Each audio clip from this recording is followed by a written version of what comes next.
The FAA has banned drones from flying over Standing Rock, where protesters are, of course, protesting the Dakota Access Pipeline.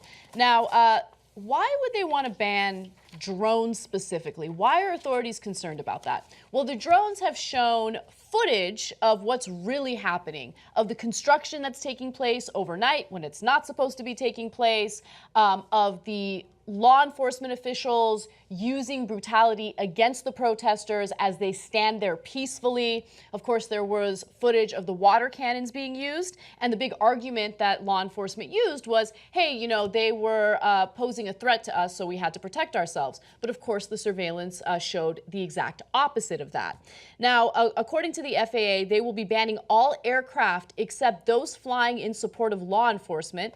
Also, the FAA will make exceptions for journalists as long as they get special approval beforehand. So let's talk about that because that's important. So Anna's right. The reason that they want to ban this is because, for example, in one of our videos, we showed how close the drilling pad was to the water. Now, they weren't supposed to be that close to the water because next to the water is Army Corps land and not the land that they have or have permission to build or drill on. So that is very inconvenient for them. Now, I'm talking about the company. But the state of North Dakota has decided that they just work for the company. They're the company's Pinkertons. So they're saying, okay, how can we help you? We already sent in an army of soldiers, in essence, the way that they're dressed and the tanks, et cetera. And now, okay, we'll do your further bidding and we'll crush any kind of journalism. Our videos alone, let alone anybody else's, have gotten tens of millions of views. Yes. So now you know exactly where the drilling pad is, and it's inconvenient for them to say that they're following the law when we can show the opposite. Exactly. So the reason why that statement that they can, well, journalists, no, sure, they can get approval beforehand is important is, number one, they're going to give approval to state-friendly journalists and not going to give approval to people who are actually reporting things that they make them uncomfortable. So CNN, you want to come in here and tell us that the protesters are violent? Just because that's a press release we gave you, come on in, okay? Yep. That's fine. You are on the pre-approved list. But people doing real journalism, you're on the blacklist. It's the Trump era. You're done. Second problematic issue there is, if they are going to, for all journalists, if they're about to have the cops move in to evacuate the encampment, they're not going to give anybody approval to fly drones on that day.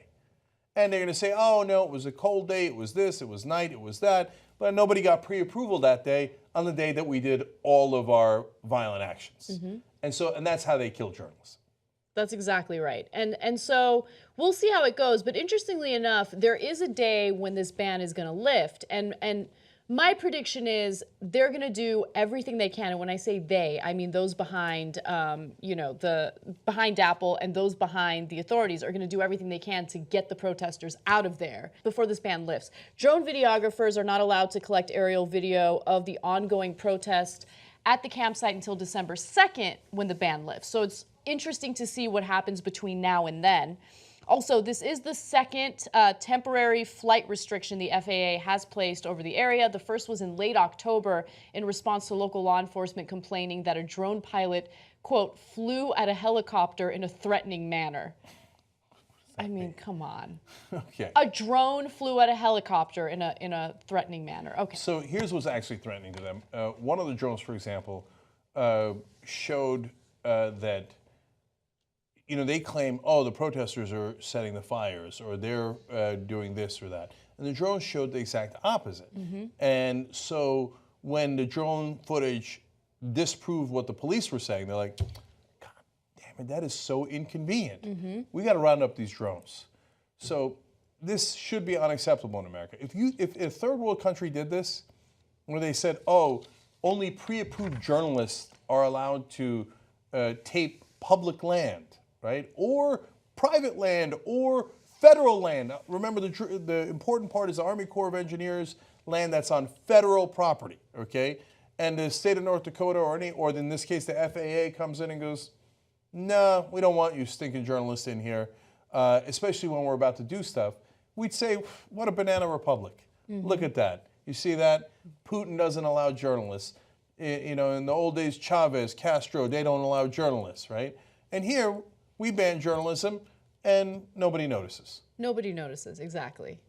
And I think the reason why they don't notice is because a lot of people are distracted by a lot of nonsense, right? And the mainstream media hasn't been covering this at all. And if they ever do, the one time I was watching CNN, they referred to the protesters as rioting. Oh, They did not. Unbearable. I know there has been no rioting, okay? But that's the way that they've described it. There's so much you get with Young Turks membership. You get the full 2-hour show of the Young Turks every single day. It's commercial free. You get Aggressive Progressives. You get all the other network shows that we put together. What else? Post games, right? And other things. And hugs and kisses and rainbows. You know what? Somebody go get a 6-pack.